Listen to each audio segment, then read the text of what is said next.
I became really good at power napping. Did you? Real good. And it sort of played well with your...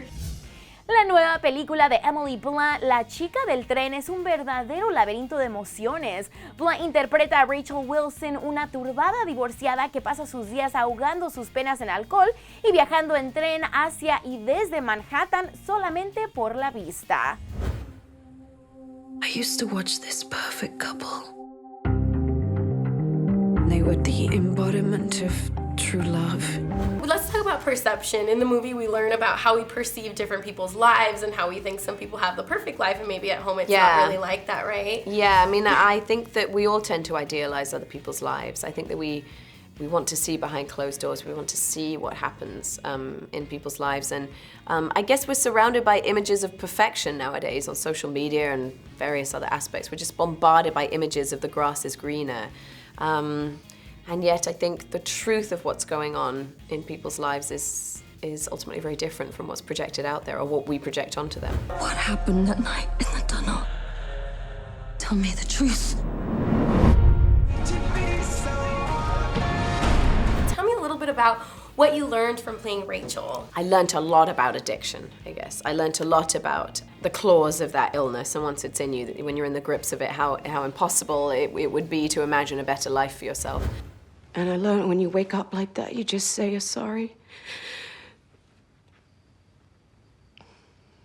You just say you're sorry for what you did, and you're sorry for who you are.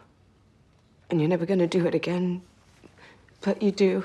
You do it again. I think that's a mindset I hadn't previously understood, and therefore it was a voyage of discovery with this character. But those voyeuristic tendencies she has, I think we all have them to varying degrees. So I think that element of her was a part of her that I understood. Have you ever had to pretend something just to kind of hush off the paparazzi? Well, I mean, there's an element of, you are ultimately rather uncomfortable and on edge if you're being followed by paparazzi. You can't just be yourself having a romantic night out like you're suddenly sort of frozen with fear.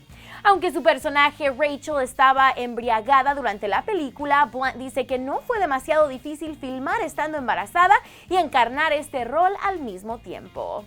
Well, because you can't drink for 9 months, so you might as well pretend, right? Sure, I might as well pretend, exactly. Yeah. It was, I became really good at power napping. Did you? Real good. I didn't get sick. Just the sort of fatigue with that first trimester into the second trimester, you sort of like...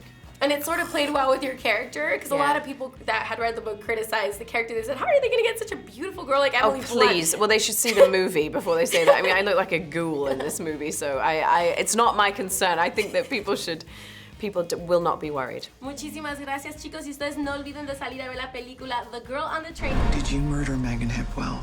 No. How could you be so... I'm not the girl I used to be.